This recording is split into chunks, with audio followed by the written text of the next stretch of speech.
All right, good morning, everyone. Welcome back. Today is the last session for our healthcare case study, and today we're going to be covering prototypes.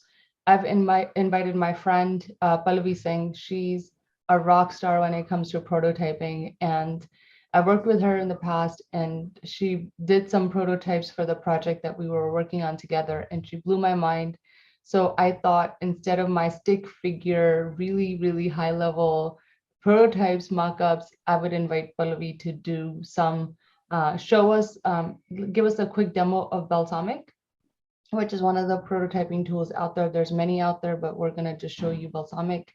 And then we'll show you how do you get, so in the last few weeks for this case study, we started from scratch, right? We identified and did the current state, future state, we did the use case, we started to build the product backlog, we did user stories last week, and today we're going to show you the prototypes. And the goal, the overarching goal of all of this is to help prepare you guys to do a case study, and then also to invite you guys to join my full course with the hands-on business analyst and or Scrum Master program, right? Because what we did in the past 6 weeks was really high level, right? I spent an hour on each topic, and to cover and to train you guys on these topics, it requires a lot more in-depth understanding of where do you get started, how do you get and progress on the project. And so I invite you guys to join me on my live project. We spend around 2 to 3 months, sometimes even more depending on the project, because all of my training is based on real IT projects and it's not based on the textbook stuff. And of course, you need to understand the topics and concepts, which I do, but then you get to practice what I'm teaching you by working on a real project. So at the conclusion of this, if you guys are interested, I'd love to have you join me for the full project. With that said, I want to cover at a high level where we landed on the healthcare user stories. So let me just go over those really quickly just to um, uh, familiarize you guys with what we landed with. So we wrote a couple of user stories from two standpoints, from two scenarios, right? I'll make this a little bit bigger so you guys can see, right? So here we're, oops, way too big. Give me 1 second.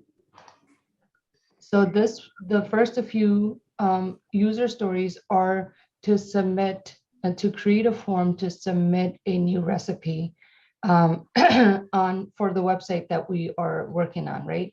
And the last few user stories, we started to, and I went in and I added a few more after our session. And I know at least two of you guys sent me user stories to review, and I'll take a look at those and give feedback. And the last few user stories are for those that go onto the website that may be IBD patients, may not be IBD patients, or users that have access to the portal and then can view recipes that are already approved and displayed on the website. So for here, the user story goes, as a patient, I want to be able to review, use recipes based on my diet needs so that I know the appropriate recipes for me, given that the patient's registered and logged into the page.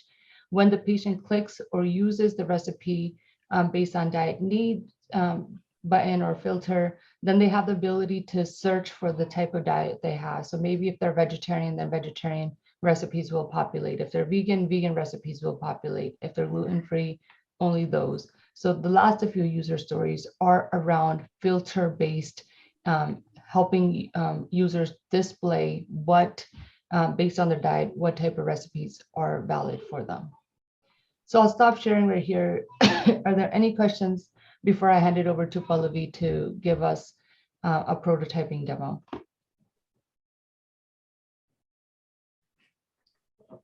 And the reason that we use prototypes is for requirements validation, right? Generally, what we do is we have a product backlog. Through product backlog grooming sessions is where we're refining user stories, right? We're fleshing out user stories and adding the details, some at the level that we did last week, right? When we were creating user stories. And once we're done creating user stories, we add prototypes and mockups, which allow us to provide better requirements to our dev and our QA folks, right? And it also helps to define the definition of done. So for giving prototypes, the goal is that we reduce ambiguity around requirements and reduce the number of defects that may arise after that. So if you're not writing complete user stories with acceptance criteria in the way that I showed you last week, and you're not doing prototypes, there's a higher likelihood of, when you get to the demo, the customer or the stakeholders may say, well, I didn't anticipate this, or can we add this? So if you're doing that level of work ahead of time, you're saving yourself a lot of time from doing rework and defects that may be arising. So that's the primary goal and reason why we do prototypes.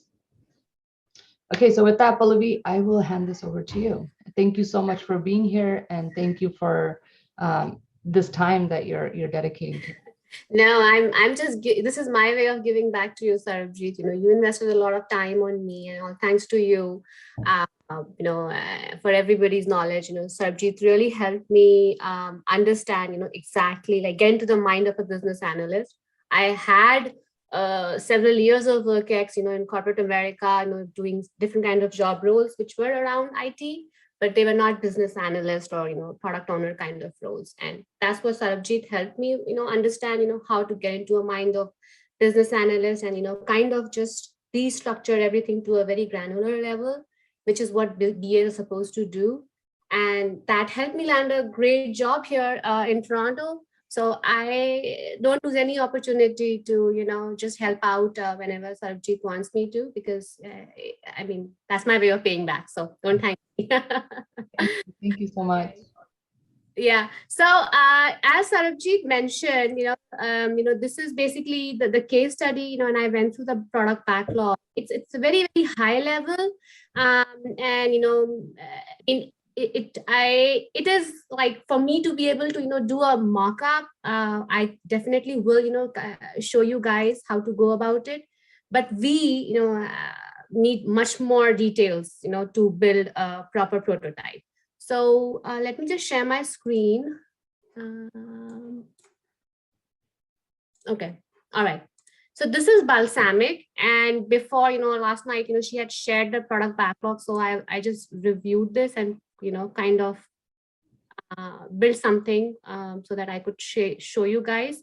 But before I do that, this is a very easy, a wireframing tool. And, if you guys join, whatever company you join, they have their own tools, which are very, very, complicated and detailed. So, they have more branding stuff available and layering, and, you can kind of do a mock-up demo of whatever application you're building. But this is like a simple tool to start, to learn how to do wireframing. So there are, a couple of boxes here, and, we can use, and you'll see that they are repeated. So I'll just start with a few common ones. So this is, and let me just, first of all, open a new fresh one. Okay. All right. Okay, so this is the blank page, that opens up when you log into Balsamic, and you can take a free trial for a month and just play around with this tool. The more you practice, the more you better you will become at it. But just to start with, you have to ask that question, where, for what application, or where are you building this mockup wireframe? If it's like a website, then you can start with a browser window and whatever, like I just named this hospital or health or healthyrecipes.com. Okay, let's just imagine that this website is called healthyrecipes.com. So this is your starting, and then you have to imagine, like, what am I doing? What kind of program am I building? Is it like a form, submitting a form, as Sarabjit told me that this is a form you have to submit, or you have to retrieve some results. And this is again very, very basic. There are tons of complicated things what I've been working on. So we'll not cover all that. We'll just start with the basic stuff. So this is the browser window. Also, you can sometimes you want to work, you might be asked to work on an app. So, then we have different, layouts or templates for, apps. So let's look at those. So see, we have iPad, iPhone. Let's say you wanted to build something for an iPhone. Then this would be the interface. And then, you would be having like, you would kind of build a prototype accordingly. You can do a iPad layout as well for different interfaces. So I'll just go ahead with the browser window. Okay. And please stop me if you have any questions, because I'm kind of going through my own flow.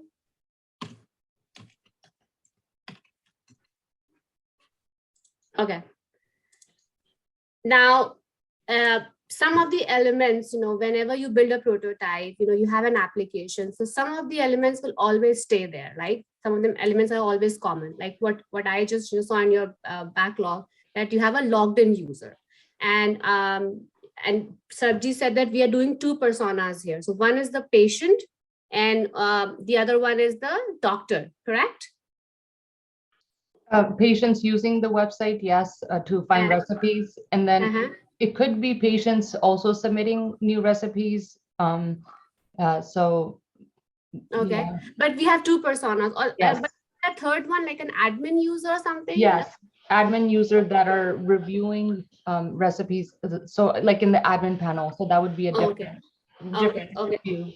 Okay, so basically we have to build a prototype from, for three different kind of users, a patient, a doctor, and an admin user. So as I said, we start with, if you are building, if our, interface is going to be through a desktop interface. So, we'll start with the browser window. These are the, you can, and I can just show you the most common ones that I always use. So we have, okay, I use browser window. Then we have, if you want to have some image, you can use image ones. And what you do is you just drag and drop here. Okay, you can drag and drop. Sitemaps. Sometimes, you might have an application which requires some kind of maps. So, you want to show a prototype. And these are all like, prototypes. There's nothing, you cannot demo an actual application here. So they are just, like dummy boxes, text area. Okay, this one is a combo box. So let's say you want to show some drop down, like where, you have different kinds of recipes, vegan, pescatarian, or gluten-free. So if you want to, pick up some drop downs, then you can, use this box. Date chooser, color picker, date chooser, help button. And rather than me like explaining all these, if you can just take a free subscription of Balsamiq and play around with these. What you have to do is just click on each of these boxes and drag and drop. But before that, you need to have an idea of exactly what are you trying to build. So let's just go on the backlog. And I was reviewing this. So we have these couple of items. I feel that they are very high level. They are like epic level because when you want to submit a new recipes, that's like that's a feature you're building, one form. Now you break it into lots of user stories. But let's just go from here. It says, given as a patient, I want to click on submit new recipes so that I have the ability to submit new recipes for review and usage. Okay. So we are looking at a form through which the patient or the doctor or a dietitian can submit new recipes. So just imagine in your mind, like, how do you want the flow to look like? And Sarabjit also, in her detailed course, walks you through that, proper process flows. Because, before even writing these user stories, Sarabjit, correct me if I'm wrong, but you showed us like how to break it down into proper individual steps.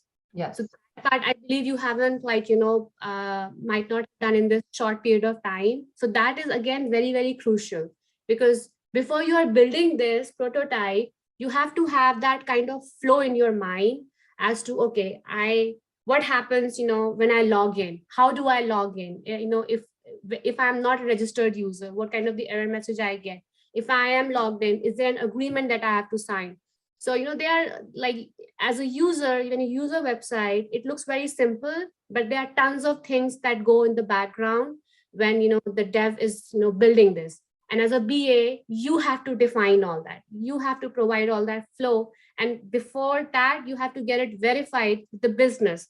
Is that the flow that they want their user base to go through? So, logging in itself is an epic. And, so she would take you through all those detailed steps. And then when I log in, okay, I accept some agreement. And then I see exactly just a single button to submit a recipe, or there's some other information there.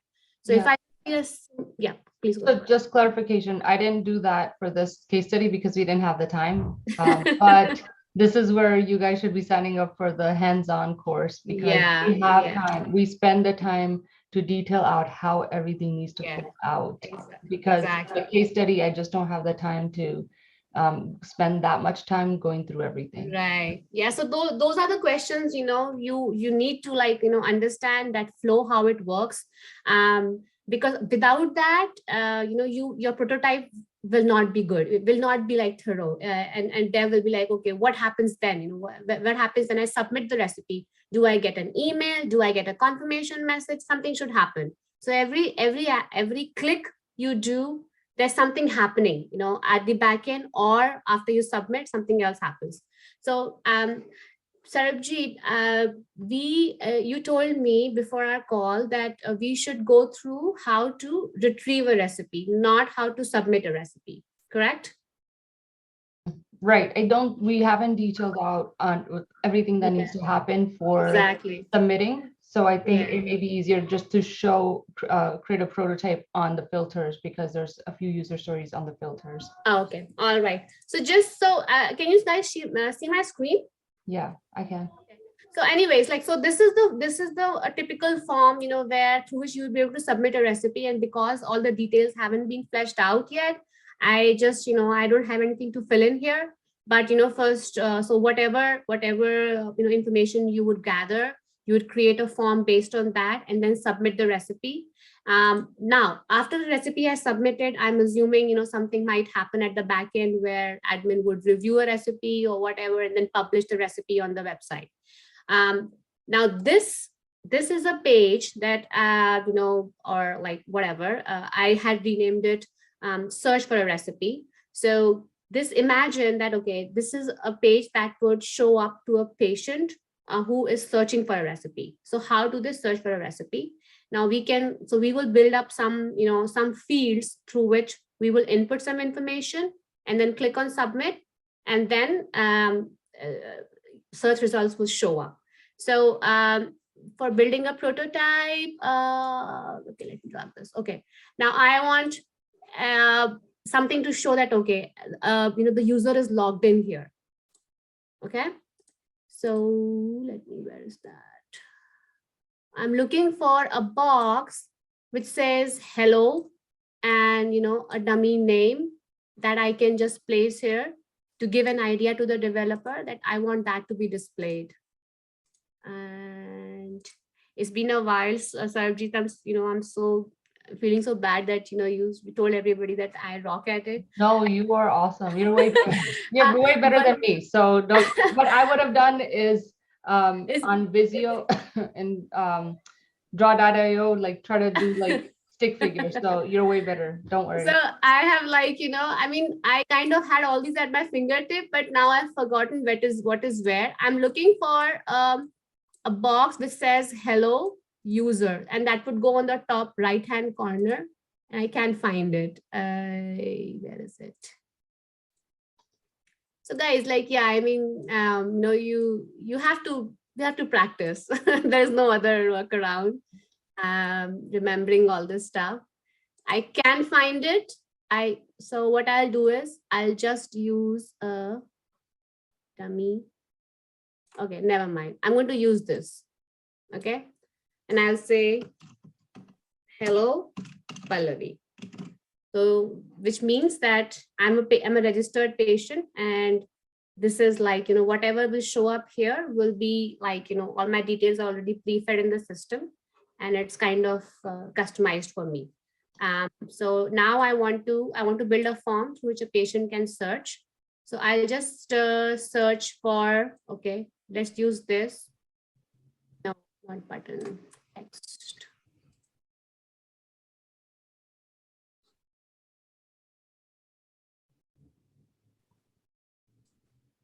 Okay, text input. So what do we want? And these are the kind of questions that BA needs to ask. Do you want the user to input something like, recipe name, or do you want them, or do you want to have a drop down and, have them select something? So what is the first thing that we want the user, or what fields, how do we want the form to, show? That part, as a BA, you need to ask. So I feel like we're making this up as we go because we didn't Mhm. define all these details. So I think when you go on any recipe pages, they're listing bunch of recipes, right? But then they also have filters on the upper right hand side or somewhere, or on the top of the page, that can allow people to filter and make their search a little bit more specific to what they're wanting and needing, right? So maybe what we do is we on that screen, once they're registered, they should be able to see everything, but then we should allow and have filters for them to say, I'm a vegetarian, so I don't want to see recipes that have meat, or I'm a pescatarian, so I only want to see recipes that are of a certain type. Okay, so type. So what should we name that favorites? And these are all the important things that we need to get from your business or your stakeholder. Um, so type of recipe. So let's do diet based, or like diet preference or something. So it could be, either you're a vegetarian, you're non-veg, either vegetarian, vegan, gluten-free, and pescatarian is, I think, what I wrote on the user stories.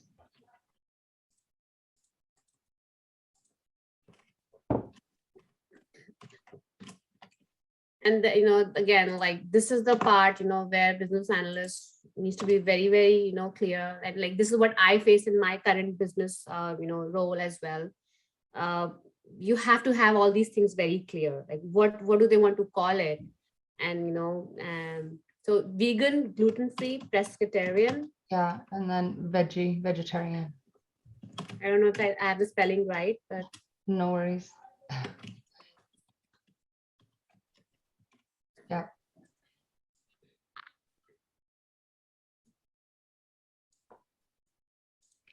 And then we didn't write user stories for this, but there may be other filters that they may want. And so if we were to do additional filters, then maybe sometimes when you're doing like job searches or anything that has filters, there's like the high level filter and then there's advanced filters. So if yeah. that's what our business wanted or this project required, then we would write user stories or requirements around how, like, what should the behavior be like. So if somebody just wants a high level filter, but then if they're clicking advanced filter, should that take into consideration the high level filter and then allow them to drill down even deeper, right? So those are all of the things.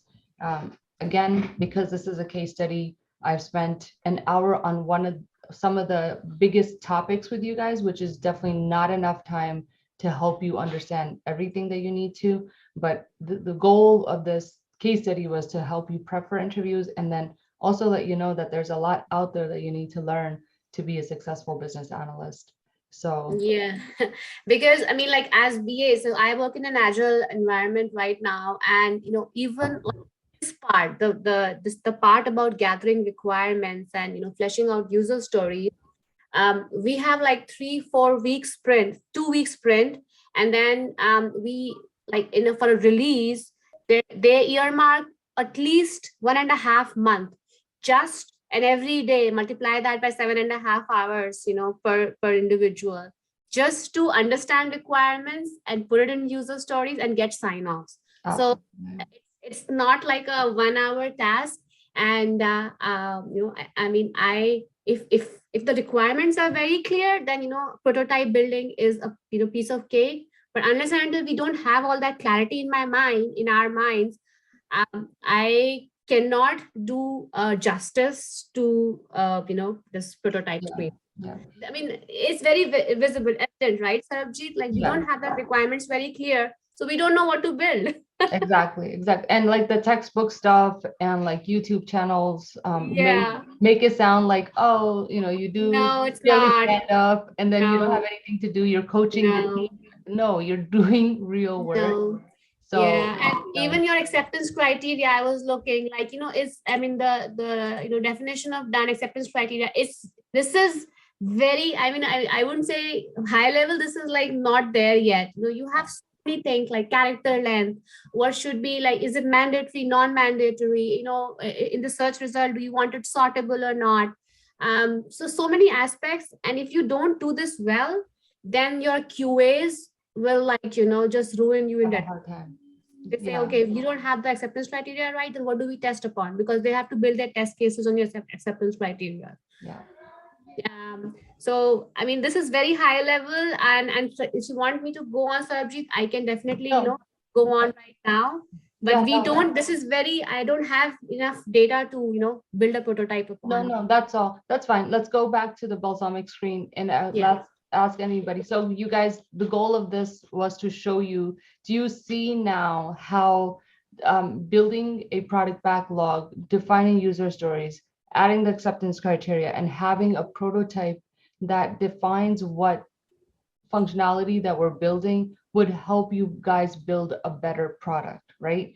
Because without all of these details, that if you don't add a lot of these details, then you're not, you're gonna have a lot of difficulty and probably need a lot of meetings with their developers and QA folks to help them understand exactly what is the need and what are you building. So wanted you guys to kind of have a peek into our world, things that we do all day, every day, and let you know that there's a lot more to learn. We're just scratched the surface with this case study, right? Because I get a lot of requests. You guys, I get so many requests to help you guys with case studies, and I don't want to say no. So here's, I've given you a framework, but I'm telling you that to be a successful business analyst, it does take a lot, and there's a lot to learn. And this was just the high level to help you guys kind of understand what other items are needed. Yeah, I'm just trying to, like think very high level. So, one page, one screen you would build up for, just like doing an advanced search to search for a recipe.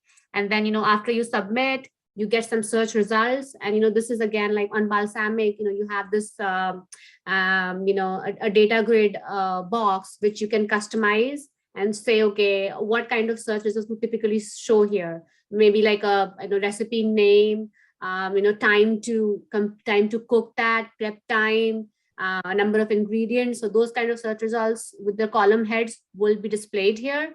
If you want to give an idea to your stakeholders, how would the screen look like? And then they might have come up with some more suggestions or some more questions, which maybe you could discuss with your dev QA as to how is it feasible or not. After the results come up, maybe you might want to click on a particular recipe, looking at the high level details, and then you would build a page for that to show, okay, if I click on a recipe and open it, exactly how the layout should appear. Maybe you could have the name of the recipe, then whatever, a description, a process steps, maybe a video here. And Balsamic has all those dummy boxes. You could just drag and drop icon name, have an image of the recipe, a subtitle, some text, some description, then media, a video, like a video player where the recipe, a proper, video of a recipe is input displayed here. And then there you could build another page through which the user or the patient could submit feedback. So maybe we could have some, text, input fields, maybe a star rating field where somebody could submit their star rating and click on submit. But that's very high level. You have to know from, business exactly what is the flow, what kind of user experience they want to provide to their users, because, ultimately that, makes or breaks their application. So they have things in their mind, but, you need to kind of, bring all that up so that they think about those things, because generally in my experience, this your stakeholders don't go to that low level of detail. You are the one who has to bring it up. Drive it. You have to drive it, right? Yeah. And this is where, workflow diagrams help out a Yeah. lot because they help you define my little ones here. Mhm. So this is where, if you worked with me or have watched any videos in the past from me, you want to say hi to my friends? Say hi. Hi. Hi. Hi, he's grown. Yes, yes. So this is where I say workflow diagrams, you guys, are the Yeah. key because they help you define the flow. And if you understand the flow, then you can write better requirements. If you're writing better requirements, you could do better prototyping. If you're doing better Yes. prototyping, it's just the flow is a lot easier. Yeah. You're spending And Sarabjit, I want to just add something here. So, even the architects, like, in my personal experience, some of my colleagues who don't do workflow diagrams, it's not appreciated. So, my architect keeps on asking the BAs that, please provide some mockups, please add the, workflow diagrams. And, people who don't do it don't grow in their career. And, yes. they are like, nobody appreciates that. As a BA, you are expected to that detail, provide those workflow diagrams. And every time I do that, I think of Sarabjit. I'm like, thankfully, I know how to do it. And, I showed architects some of the stuff that, on draw.io that you had, taught me. And I built something using that. And he was like, it's brilliant. I'm going to, Yeah. to, Perfect. so yeah, that was good. I Perfect. might brush up on that again, but yeah. No, perfect. Thank you. Thank you so much, Yeah. Pallavi. Thank you for being here. This is awesome. Want to go back to you guys. Do you guys have any questions on why and the process overall? And we've been together for 6 weeks now, and I've taken you through a really fast and furious journey. And I know you guys haven't, some of you guys may be lost right now, which is a good thing because I want you to understand what all is involved. I'm not like those other providers that are like 6-week course, then I'm going to build your resume for 10 years of experience and push you out there. That's not the right way. I don't do that. I want to spend time with you and teach you the concepts so you, like Pallavi, can be successful once you do land a job, right? Because the goal is to not only to teach you, but help you transition into a career that's meaningful and make sure that you are succeeding as an individual in that organization, wherever you may land. So with that, let me know if you guys have any questions, and that's it. So for those that have registered for this program, you guys in the next 10 minutes should receive an email with all the videos and the materials. Pallavi, if you can do or I can do it, it's my account, right? I could just do PDF and give you guys the mock-ups that we did. So you guys have those as well. It's I don't know if it's worth sharing. No. I couldn't do much, and again it falls back to the same thing that, because it was not very, Mhm. we didn't have enough, material to create a mock-up with. So No worries. It's better than what I would have done. So I it's a very will. step-by-step process, and, building a mock-up is just not like, doing some kind of PowerPoint designing. You have to have your requirements, Exactly. fleshed Exactly. out. Yeah. So what in the next 10 minutes, I will send you guys who have registered for the program will get an email. You'll get all the videos, the materials that we worked on together. And so that way you guys have the complete 6 videos that we worked on for this case study. Does that sound good to you guys? Was this Yes. helpful? Thank you. Yes. Perfect. Thank you again for joining me. This was awesome. And we'll do more case studies in the future. This one, I get a lot of requests for healthcare and banking. So banking probably will be the next one that we do. But again, you guys, it's not about the domain, right? What I teach is the core understanding of how to do this. If you understand these principles, you can transition from one domain to the next very, very easily, right? So it's never about healthcare or banking or insurance or anything. If you understand the basic concepts, you can go in there and ask the right questions and build the system that they're looking for. So don't ever get stuck about the domain. Learn these concepts, which are going to be the core to your success. And that's all the speech I have to give to you guys. Thank you again for joining me. Pallavi, thank you so much. I highly appreciate you. My pleasure. Yeah. And I'll see you guys around. Thank you again. Bye.